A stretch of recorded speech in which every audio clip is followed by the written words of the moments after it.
त्या भगवंता आपल्याला फिकीर नसते. कबीराच्या घरी कुठे हत्ती ओढायचे वैभव होते, तरी तो पण सदैव भगवंताच्या मस्तीत होता ना, त्या मस्तीत तो. हम है इश्क मस्ताना, हमको होशियार क्या, रहे आज़ाद जग से, हमने दुनिया से यार क्या. जो बिछड़े है प्यारे, भटकते दर बदर फिरते.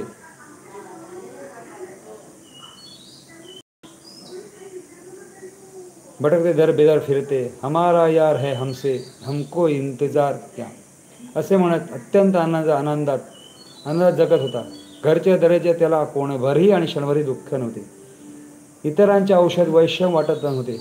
उलट तो आत्मविश्वासपूर्वक आत्मानंदात राहून जगाला ठणकावून सांगत होता, जो चलना रहा नाजूक है, हमने सिरे बोझ भारी क्या. षडगुण ईश्वर म्हणजे काय? खुलासा 22 ऑगस्टच्या लीलेत पाहावा. वरचा पदाचा भावार्थ. आम्ही असे प्रेमवीर आहोत की आम्हाला कशाही शुद्ध नाही. आम्ही जगावेगळे आहोत, स्वतंत्र आहोत, त्यामुळे जगाशी आम्हाला काही देणं घेणं नाही. प्रिय व्यक्तीच्या ताटोडं झालेली विरही दारोदार भटकत नाही असले तरी आमची प्रिय वस्तू आमच्या काळजात असे त्याला शोधण्याचा अथवा प्रतीक्षा करण्याचे आम्हाला कारणच नाही. आपाशा भगवंताखेरीज अन्य सर्व भौतिक पदार्थ तुच्छच असतात. म्हणून तो कुंतीने भगवंताकडे आपदम संतोष नश शाश्वता, सदैव संकटच दे अशी मागणारी एकच भक्ती कुंती माता. अशीच मागणी केली, कारण सुखात देवाची विसर पडतो आणि दुःखात त्याची आठवण येते. या मनुष्य मनोधर्म कुंतीने प्रकट केला होता, पण भौतिक चटक असणाऱ्या ते पटत नाही. त्याच्या लेखी देवाची गरज असेलच तर ते भौतिक सुख पुरवण्यासाठीच असते. म्हणून देवधर्माने उपासना भय यांचे दुधार शास्त्रासारखे घातक वाटते. उपासना देवधर्म करावा तर कायम दारिद्र्याचे हात बसावे लागले. ही एकीकडून भीती तर दुसरीकडे उपासना देवधर्म व न करावा तर देवाचा कोप होईल अशी भीती. हे खरेच अज्ञानमूलक आहे. देवाचीच ओळख पटलेली नसते. शाश्वत सुख म्हणजे काय याची उमज नसते. म्हणून त्याला अस्वस्थ लीलेतील राधाबाई येसुबाईसारखे झालेले असते. या प्रकारची माणसे देवाकडे सद्गुरूकडे प्राकृतिक पुरुष म्हणून पाहतात. त्यांच्याकडे जाताना अशी माणसे वाण्याच्या दुकानात जशी सामानाची यादी द्यावी तशी ते पाहिजे अशी यांनीच देऊन मागण्या करत असतात.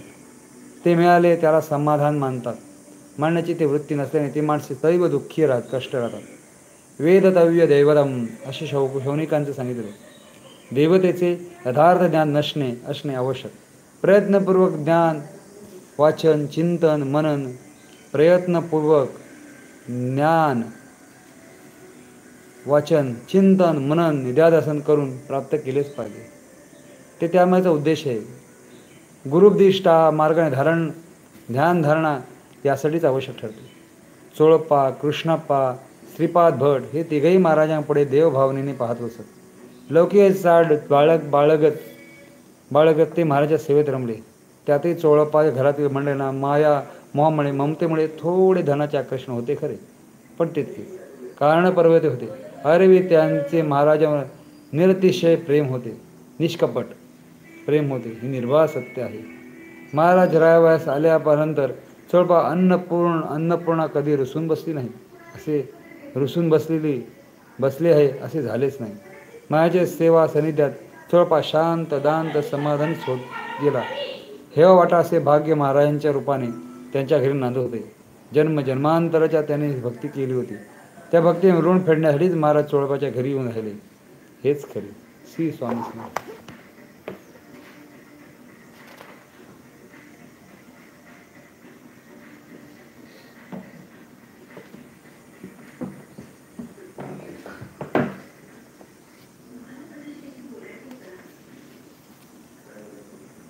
गोपाळ बुवा केळकर यांच्या बखीतील आपण पुढचं स्वामींच्या